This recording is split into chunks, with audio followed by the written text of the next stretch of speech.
It was a busy year for news in Thunder Bay, with two major elections, two healthcare strikes, and several high-profile criminal cases at the city courthouse. Stay with us as over the next hour, we recap the top stories of 2018.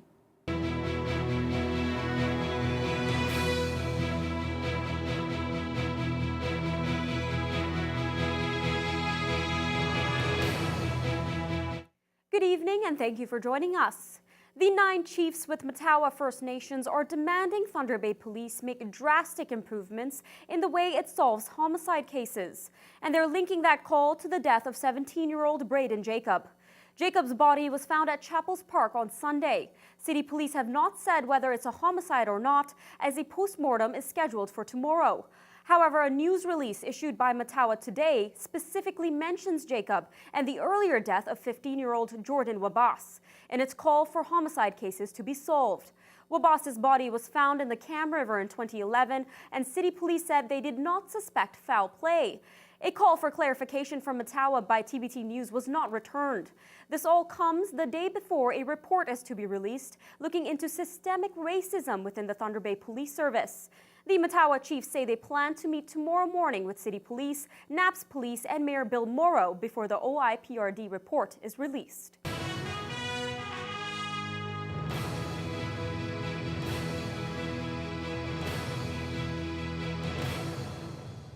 Good evening, and thank you for joining us. Thunder Bay Police and city officials are still dealing with the aftermath of those 2 damning reports released by police oversight agencies last week.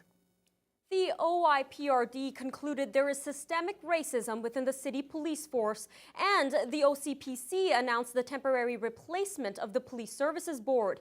Newly elected Mayor Bill Morrow held a news conference today to address that second move.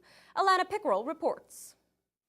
Turkey's foreign minister says he listened to a disgusting tape that allegedly captures the killing of journalist Jamal Khashoggi.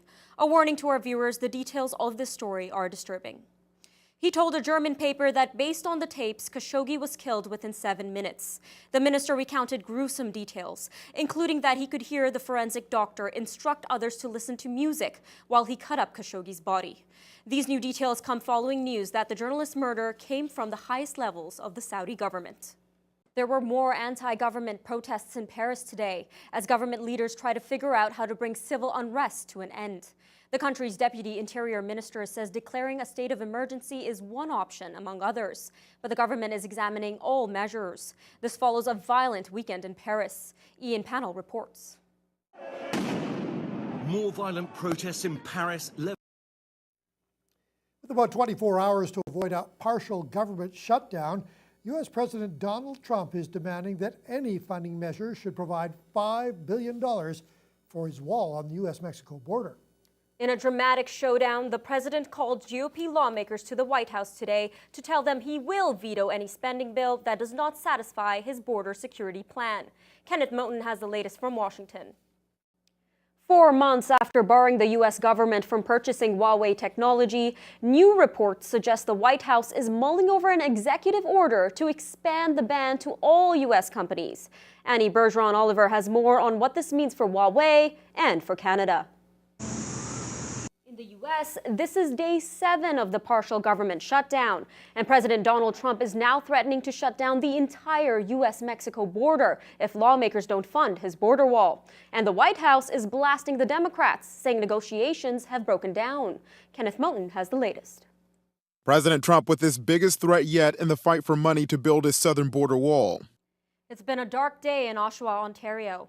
GM workers there walked off the job after learning their assembly plant is effectively being shut down, likely for good. It's a move that will potentially throw more than 2,000 union and salaried employees out of work.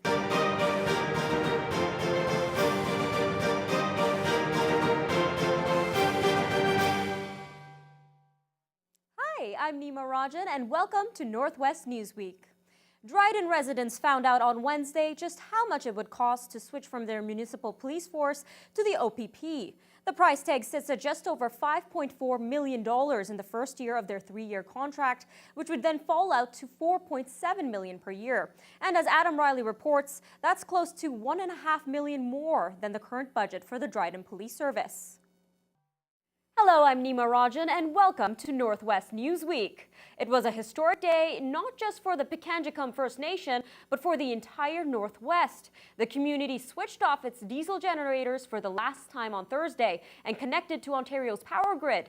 It marks the completion of the first phase of a $1.6 billion transmission line project. Adam Riley was there and he files this report. Generator is on for good. Ontario Provincial Police are reporting a significant drug bust on the Lake Helen First Nation. It came following the execution of a search warrant at a residence on the reserve on Tuesday. Police say their search turned up suspected crack cocaine, digital scales, Canadian currency, and firearms. As a result, a 50-year-old Lake Helen man and 2 Toronto area residents have been charged. All 3 have been remanded into custody. The manhunt continues for a suspect wanted in a deadly attack in France. Police say they're looking for a 29-year-old man in connection with a shooting spree at a crowded Christmas market. An incident police believe was a terror attack. Good evening, I'm Nima Rajan and welcome to Headline News. A shocking announcement by General Motors, which says it's closing its Oshawa plant in 2019. Currently, GM employs more than 2,000 people out of that facility, and it's known as one of the driving forces for the city's economy. We have group coverage on this story tonight, beginning with Camille Carmali, who looks at the impact this will have on plant workers and surrounding businesses. More than 24 hours after the news came to light, Cast members from Aquaman were in Toronto last night for a red carpet screening of the new movie, and Mina Ree was there to get their reaction on the fanfare around this version of the DC hero. They rolled out the blue carpet, and boy did the fans turn out, waiting hours even in costume to meet the superheroes in person. And that's all for this edition of Headline News. I'm Nima Rajan. Take care. If you're a fan of skating on the outdoor rinks, the wait is almost over. The city of Thunder Bay is just about ready to open up shop for another season, right in time for the Christmas holidays. Despite the unseasonably warm weather we saw much of last week, the outdoor boarded rinks are expected to be fully operational by this Saturday. All 11 supervised rink sites will be open with staff members on site. Manager of Parks for the city, Corey Halverson, says the warm weather set them back about a week and a half. But he adds he hopes everyone can get out on the rinks and enjoy themselves over the holidays.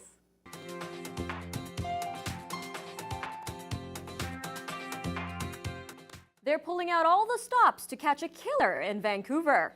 The so-called killer is a river otter who's been laying waste to the valuable koi population at the city's Dr. Sun Yat-sen Garden in Chinatown. The otter has managed to swipe the bait from traps set in the park.